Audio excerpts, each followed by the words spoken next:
अगला सवाल बहनों की जानिब से। अस्सलाम वालेकुम।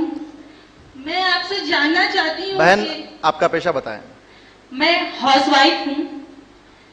मैं जानना चाहती हूँ कि कुरान पे जिस तरह सभी मुसलमानों का 100% यकीन है, ये अल्लाह की किताब है और उसके बातों को हम मानते हैं, उसी तरह हदीस पर हम किस तरह यकीन करें कि वो सही है 100%।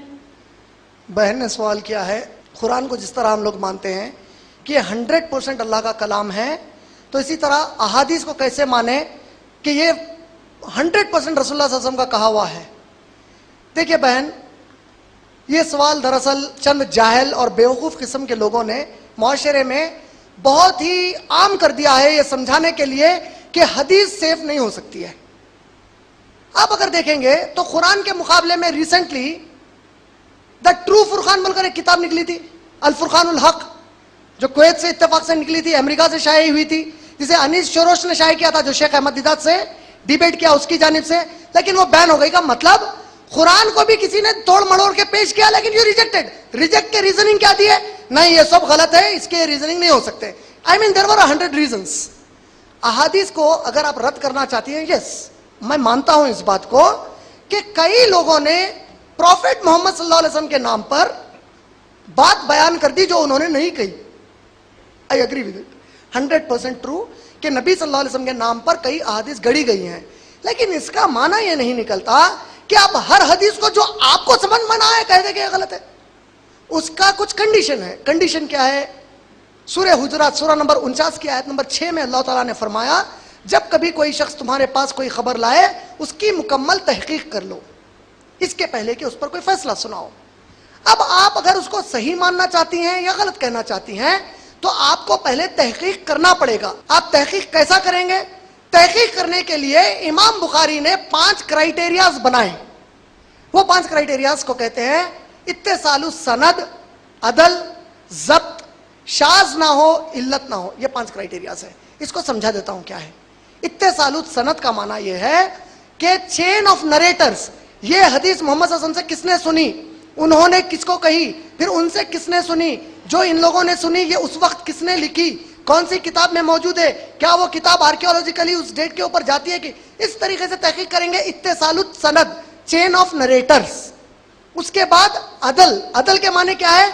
जो आदमी नरेट कर रहा है उसके बारे में उसकी कम्युनिटी में कैरेक्टर्स क्या थे, लोग उसको सच्चा कहते थे कि झूठा कहते थे, लोग उसको अमानतदार कहते कि ट्रस्टवर्दी कहते थे, कि उसको कहते थे कि ये ट्रस्ट रखा है तो इसमें चोरी करेगा। What were his characters, was he an honest person और नॉट। अदल।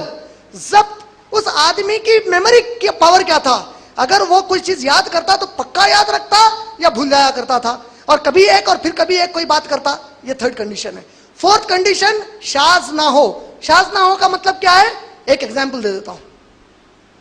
अब्दुल्ला बिन मसूद की एक रिवायत है, वो जब ज़ईफ हो गए थे तो थोड़ा उनका मेमोरी पावर कम हो गया था, तो अब्दुल्ला बिन मसूद कहते थे कि सूरह फलक और सूरह नास, सूरह नंबर 113 एंड सूरह नंबर 114 ऑफ द कुरान, ये कुरान के सूरह नहीं हैं। और अब्दुल्ला बिन मसूद तो बड़े साहबी हैं, क्या अब मैं इनकी बात को मानकर कुरान से वो सूरह छोड़ दूं? तो इमाम बुखारी ने शाज ना हो का कंडीशन लगाया। मतलब मैं उनके इस कंडीशन को देखूंगा कि क्या इनकी ये बात बड़े सहाबा अकराम जैसे अबू बकर सिद्दीक, उमर, उस्मान, अली, इब्ने अब्बास, अब्दुल्ला बिन उमर, अबू हुरैरा, साद बिन वक्कास, अब्दुर्रहमान बिन औफ, ऐसे बड़े बड़े जो सहाबा है, क्या इन्होंने भी ऐसी कोई बात कही या इसके ऑपोजिट कही? अगर उन लोगों की बात से इनकी बात टकराती है तो मैं पूरी इज्जत तो दूंगा इनको, लेकिन उनकी उस बात को छोड़ दूंगा। इसको कहते हैं शाज ना हो का मतलब कमजोर कोई बात बड़ी ताकतवर बात से ना टकराए। 5th कंडीशन होता है, आप अगर लॉ की स्टूडेंट है, अगर आप जुडिशियल कोर्स करेंगे तो सर्कमस्टेंशियल एविडेंसेस होते हैं। मेजर साहब आप लोगों को और रोशनी डाल सकते हैं इस टॉपिक पे। सर्कमस्टेंशियल एविडेंसेस में जो विटनेसिंग की जाती है, मजबूत सर्कमस्टेंसेस में जो आता है उसको ज्यादा अहमियत देकर लिया जाता है, कमजोर सर्कमस्टेंसेस को छोड़ दिया जाता है। Hypothesis will be left away when there is a weak statement contradicting a stronger source. इसको कहते हैं शाज ना हो। और 5वां है इल्लत ना हो, यानी narrator should not be mentally retarded, या उसमें कोई ऐसी बीमारी नहीं होनी चाहिए जिससे कि वो याद ना रहे।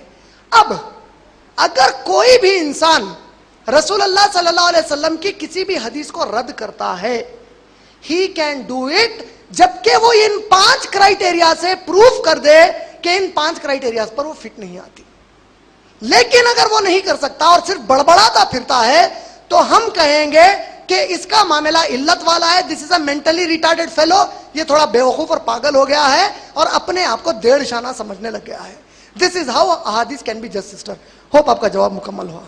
अगला सवाल बहनों की जानिब से। अस्सलाम वालेकुम, मैं हाउस वाइफ हूँ। मेरा सवाल